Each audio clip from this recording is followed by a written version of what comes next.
Everyone is against euthanasia. If somebody says that they're suicidal, people usually come to them, give them generic advice. They say, whatever's making you sad will pass. You have a lot to live for and there are other options. And while those statements are true for most cases, you can't say that it's true for everybody. If there's an exception to every rule, then not everybody has a reason to live. Now, I know that's a statement that offends a lot of people right off the bat. But before you start, criticizing me and complaining about what I'm saying, I urge you to watch the entire video, and then, after you've seen it, critique my views. This is a Super Saiyan. And this, you could just call this a Super Saiyan 2. And this, What's he doing? is to go even further beyond! Now, when I say that some people have the right to kill themselves, I'm talking about a very small percentage of the population. And although I can't define exactly who and who doesn't have the right to kill themselves, I can tell you some people who definitely don't. Those people include parents. Once you bring a child into the world, you lose the right to do anything that you want. Everything that you want to do comes second to raising that child and making sure that it grows up in a healthy environment. You have to be there. You can't take your life at that point. If there's somebody that depends on you financially and isn't your child, like let's say somebody that you adopted, not necessarily somebody that you're raising, but let's just use that example. You also don't have the right to kill yourself then. If somebody isn't being a leech about it, they actually really need you, then there's no debate there.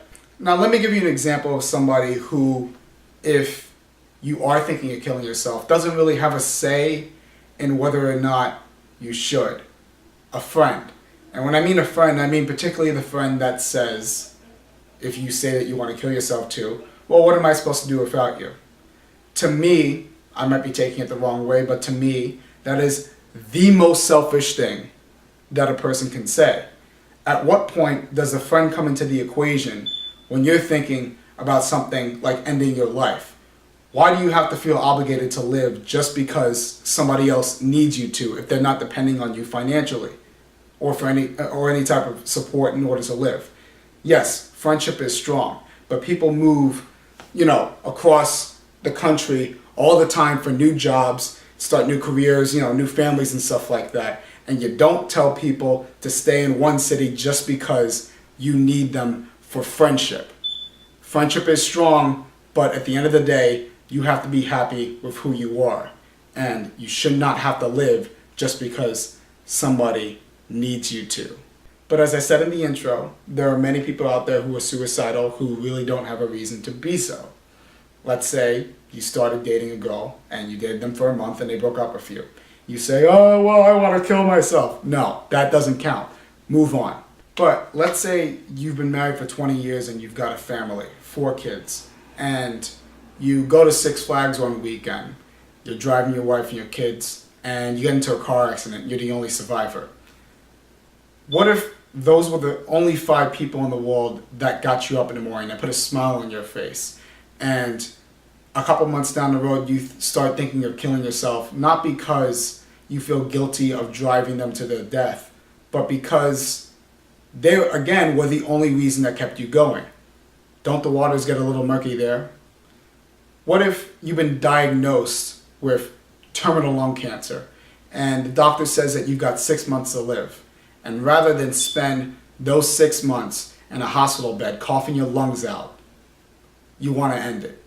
Basically, and not in every scenario, but the trend that I'm trying to get at over here is that if you have nobody depending on you and you live all alone, I can start to understand why you would want to kill yourself. But most people don't even want to acknowledge that. They automatically want to say to anybody, regardless of their scenario, you have no right to kill yourself. They want to stick positivity down your throat. They want to give that generic advice. They want to say, well, you have so much to live for, blah, blah, blah, all that crap, instead of listening to each case. Wake up, people. Not everything has a happy ending. People don't want to think that you can go to sleep one night and never wake up. People don't want to think that you can have a normal day and then all of a sudden you get a call saying that a close friend or a family member died. But it's true. In life, just like in baseball, you usually don't end up getting what you want out of it. In baseball, a hitter is considered to be great if they get a hit 30% of the time, which is the same thing as missing 70% of the time. When you go after something, you're usually not going to get it.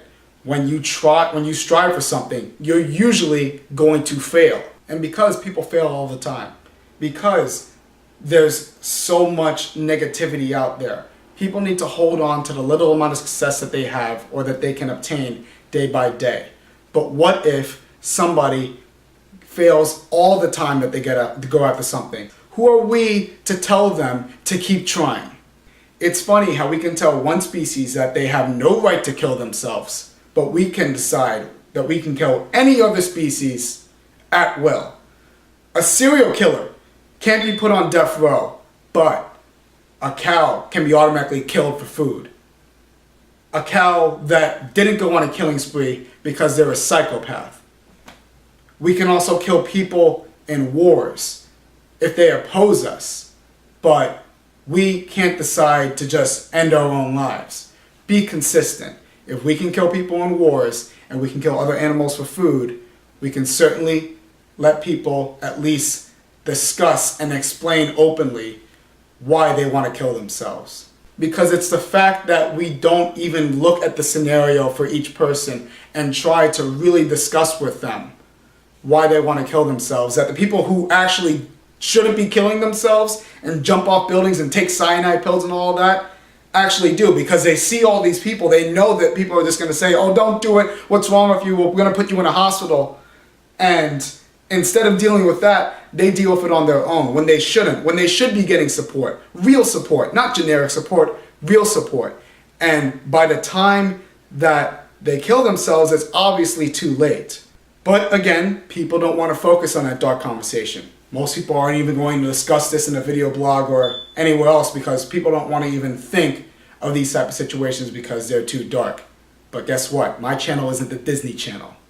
Now the video is over. I know a lot of you probably don't really agree with what I said, even after watching this, and still find my views outrageous, which is fine.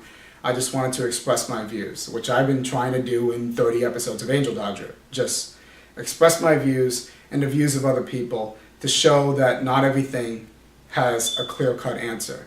That some things in the world, whether the rules that are written or unwritten, should be questioned because a lot of rules are stupid. And I think the only way to really change things is to sit down and really think about those things for just like a couple of minutes, whether it be with yourself and your own thoughts or with my video blog. If you've watched my video blog and after watching a couple of episodes have questioned some of the things that we do or some of the things that go on in our world, then I'm happy because that's all I was trying to accomplish.